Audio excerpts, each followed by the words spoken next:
இனிய காலை வணக்கம். நாம் இன்று பார்க்க போகும் கதையின் தலைப்பு குரங்கு அறிஞர் அப்படிங்கிற பற்றி ஒரு கதையை பற்றி பார்க்க போகிறோம். ஒரு ஊரில் ஒரு அறிஞர் ஆராய்ச்சி நூல் எழுதுவதற்காக ஒரு அமைதியான இடத்தை தேடி அப்படியே போயிட்டுருக்கிறாரு.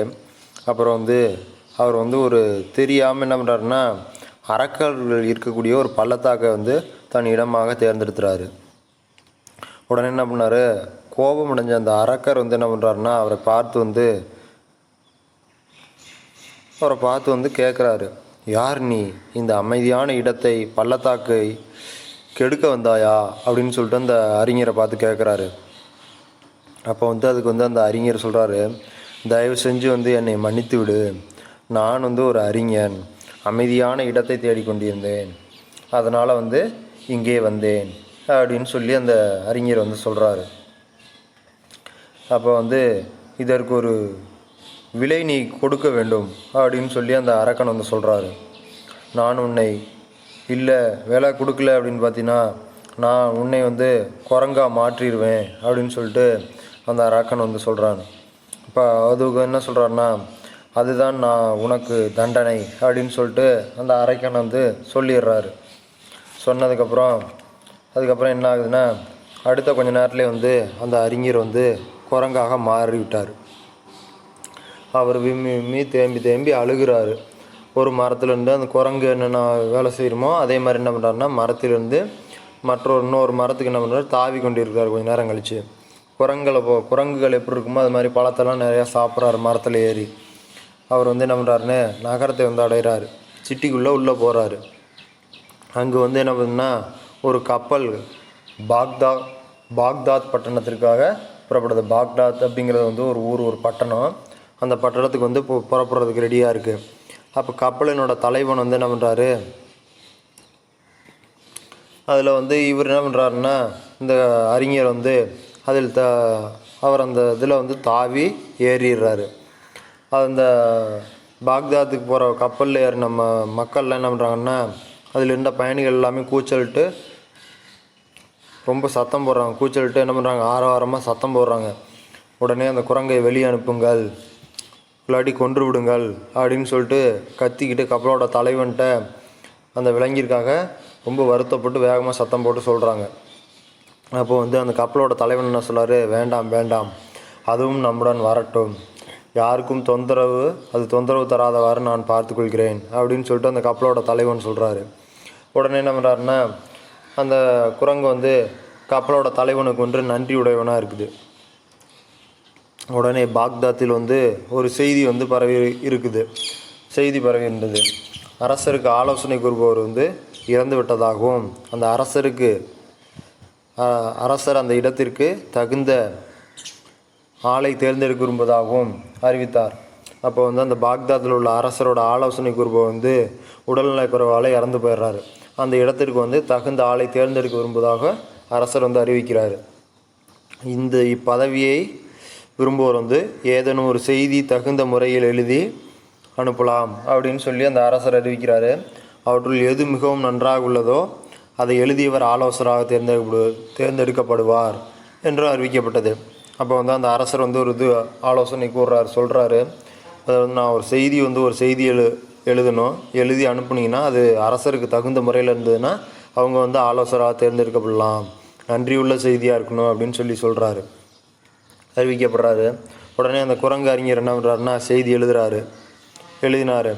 அரசருடைய சேவகர்கள்னால் அவங்க கூட இருக்கவங்களுக்கும் மற்றவர்களுக்கும் நகைச்சு அவங்க மனசை கவர்ற மாதிரி எழுதுகிறார். அந்த செய்தி இங்கே வேடிக்கை பார் அப்படின்னு சொல்லிட்டு அந்த அரசர் கூட்டத்தில் உள்ளவங்க எல்லாருமே என்ன பண்ணுறாங்கன்னா அந்த அறிஞரை பார்த்து கிண்டல் பண்ணுறாங்க, கேலி செய்கிறாங்க.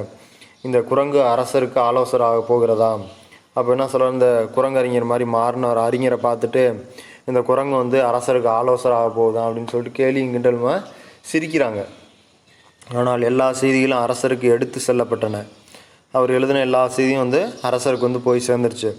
அரசர் எல்லாவற்றையும் படித்தார். அவர் எழுதின எல்லா செய்தியுமே படிச்சுட்டாரு.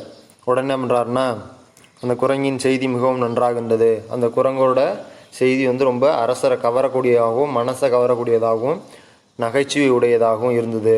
உடனே என்ன பண்ணுறாருன்னா உடனே அந்த குரங்கை வந்து நேர்முக தேர்வுக்காக அரசர் வர சொல்கிறாரு. அந்த குரங்கை பார்த்துட்டு அந்த நேர்முக தேர்வுக்கு அப்படின்னு பார்த்தீங்கன்னா இன்டர்வியூக்கு வர சொல்கிறாரு. உடனே குரங்கு நல்லா கம்பீரமாக என்ன பண்ணுன்னா உடை அணிஞ்சிக்கிட்டு குதிரை மலை ஏறி பாக்தாத் அப்படிங்கிற ஒரு தெருக்களில் உள்ள ஊர்வலமாக என்ன பண்ணுதுன்னா அந்த ஊர்வலியாக உள்ள ஊர்வலமாக வந்து அரசரை சந்திக்குது. உடனே அப்படின்னா அரசவையில் வந்து அதில் நிறைய கேள்விகள் வந்து கேட்குறாங்க. நிறைய மாற்றி அந்த அரசர் வந்து நிறையா கொஸ்டின் கேட்குறாரு, வினாக்கள் வந்து கேட்குறாரு. அப்போ வந்து அதை எல்லா வினாக்களுக்கும் அறிவுபூர்வமாக சரியான விடைகளை வந்து அந்த குரங்கு வந்து குரங்கு அறிஞர் வந்து கூறுறாரு. அரசருக்கு அதை மிகவும் பிடித்து விட்டது. அந்த கொஸ்டின் கேட்க அந்த குரங்கு அறிஞர் வந்து ஆன்சர் பண்ணிடுறாரு. அப்போ வந்து அரசருக்கு அது வந்து பிடிச்சி விட்டுச்சு. ஆனால் மந்திரிகள் தடுத்தனர். அவங்க கூட இருக்கிற மந்திரிகள் என்ன பண்ணுறாரு, அதை வந்து தடுக்கிறாங்க.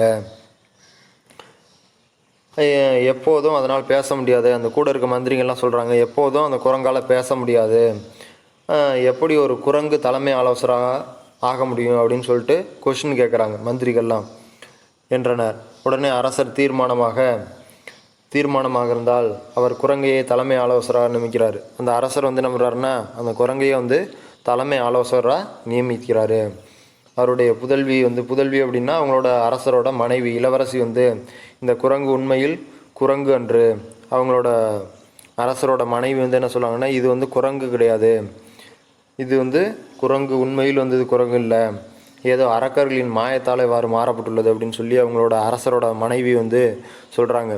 இவங்க வந்து உண்மையான குரங்கு கிடையாது, இது ஏதோ அரக்கர்களோட மாய மந்திரத்தால் வந்து மாற்றப்பட்ட உருவம் மாறப்பட்டது அப்படின்னு சொல்லி சொல்கிறாங்க இளவரசி வந்து. அப்போ வந்து அரக்கர்கள் அவர்களினோட மந்திர வித்தைகள் எல்லாவற்றையும் அந்த இளவரசி வந்து கற்று வச்சிருக்கிறான். மந்திர வித்தைகள் போன்றவற்றையெல்லாம் அவர் படிக்கிறா. அந்த அரக்கர்கள் என்னென்ன மந்திரம் படிப்பாங்களோ அது எல்லாமே அந்த அரசரோட மனைவி இளவரசி வந்து மந்திர வித்தைகள் எல்லாமே படிக்கிறா.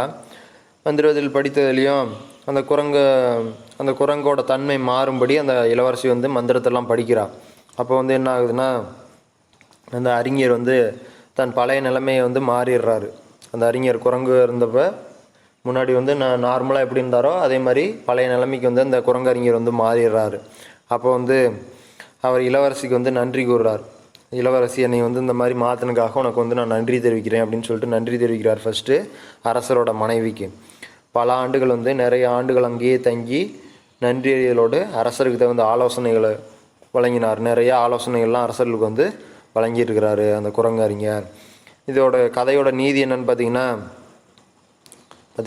நீதி அறிவுடையோர் எவ்வுருவில் இருந்தாலும் மதிக்கப்படுவார். இதுதான் கதையோட நீதி. அறிவுடையவராக இருந்தாலும் எந்த உருவத்தில் எப்படி இருந்தாலும் அவங்கள வந்து எல்லாராலும் மதிக்கப்படுபவர் அப்படின்னு சொல்லி இந்த கதையோட நீதியை வந்து சொல்கிறாங்க. இப்போ இந்த இதில் பார்த்தீங்கன்னா அவர் வந்து ஒரு அறிஞர் வந்து என்ன பண்ணுறாருன்னா ஒரு நூல் எழுதுவதற்காக அமைதியான இடத்தை தேடி இப்படியே போயிட்டுருக்காரு. அப்போ வந்து என்ன பண்ணுறாரு, ஒரு அரக்கனால் இந்த வந்து அவரை வந்து ஒரு நூல் எழுதுவதற்கு அமைதியான இடம்னு பார்த்தோன்னா ஒரு பள்ளத்தாக்கு தேடி போகிறப்ப அந்த அரக்கர்கள் இருக்கக்கூடிய இடத்தை தெரியாமல் தேர்ந்தெடுத்துறாப்புல. அந்த பிளேஸுக்கு போனதுலேயும் உனக்கு நான் ஒரு விலை கொடுக்க வேண்டும் அப்படின்னு சொல்லிட்டு அவர் ஒரு விலை கொடுக்கணும், இல்லைன்னா உன்னை வந்து நான் குரங்காக மாற்றிடுறேன்னு அந்த அரக்கன் வந்து சொல்லி இந்த மாதிரி சொல்லி முடிச்சிட்றான். உடனே கொஞ்சம் நேரம் கழித்து அந்த இதை வந்து உனக்கு தண்டனை கொடுத்துட்டேன் அப்படின்னு சொல்லிட்டு ஒரு மந்திரத்தால் வந்து என்ன பண்ணுறான், அந்த அறிஞரை வந்து குரங்காக மாற்றிடுறான். அந்த குரங்கு என்னென்ன வேலை செய்யுமோ மரத்துக்கு மரம் தாவுறது, பழத்தெல்லாம் சாப்பிட்றது, இந்த மாதிரி என்ன பண்ணுவான் ஆப்டிடியூடெலாம் செய்ய வச்சிட்றான்.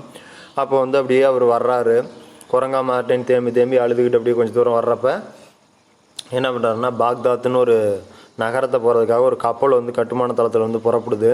அப்போ புறப்படுறத பார்த்தீங்கன்னா அதுலேருந்து நிறைய பயணிகள்லாம் போகிறாங்க. இந்த குரங்கு மாதிரி இவர் என்ன பண்ணுறாரு, அந்த கப்பலுக்கு தாவிறார். உடனே அது கப்பலில் இருக்கக்கூடிய மக்கள்லாம் என்ன பண்ணுறாங்க, ஆரவாரமாக கூச்சலிட்டு ரொம்ப வருத்தப்படுறாரு. அந்த கப்பலோட தலைவனை மட்டும் சரி நான் மற்றவங்களுக்குலாம் தொந்தரவு தராமல் நான் பார்த்துக்கிறேன் அப்படின்னு சொல்லி கூட்டிகிட்டு போகிறாரு. அது வந்து பாக்தாத் தலைநகரத்துக்கு போகுது. அங்கே வந்து ஆலோசகராக இருக்கக்கூடிய ஒரு ஆலோசகர் வந்து இறந்து விடுறாருன்னு ஒரு செய்தி அறிவிக்கிறாங்க.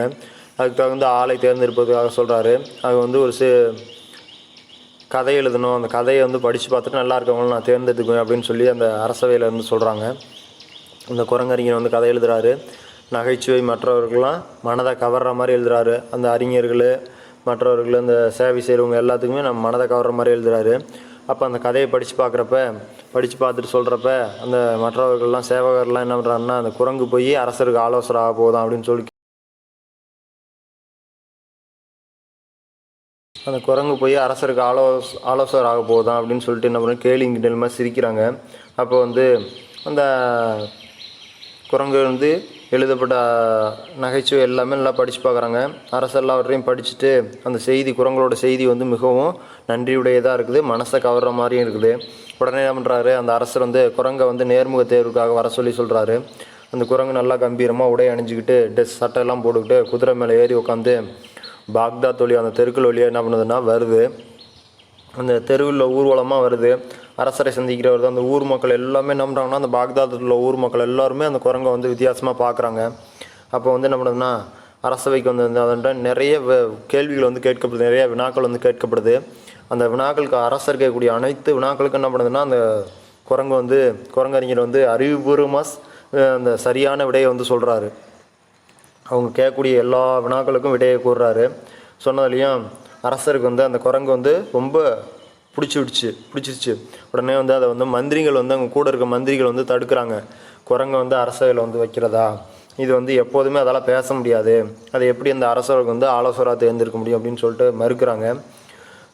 எப்படி குரங்கை ஆலோசகராக முடியும் அப்படின்னு சொல்லிட்டு மறுக்கிறாங்க.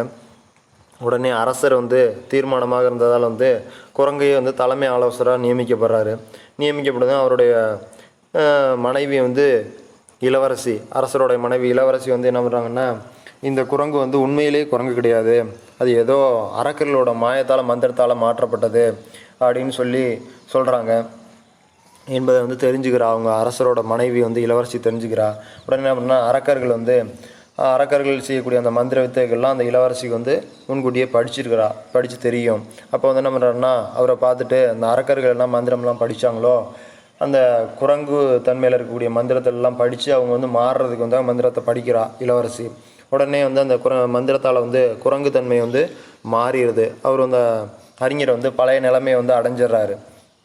உடனே அவர் இளவரசிக்கு அந்த குரங்கோட தன்மையிலேருந்து அவர் நார்மலாக மாறினதுலேயும் அந்த இளவரசிக்கு நன்றி தெரிவிக்கிறாரு.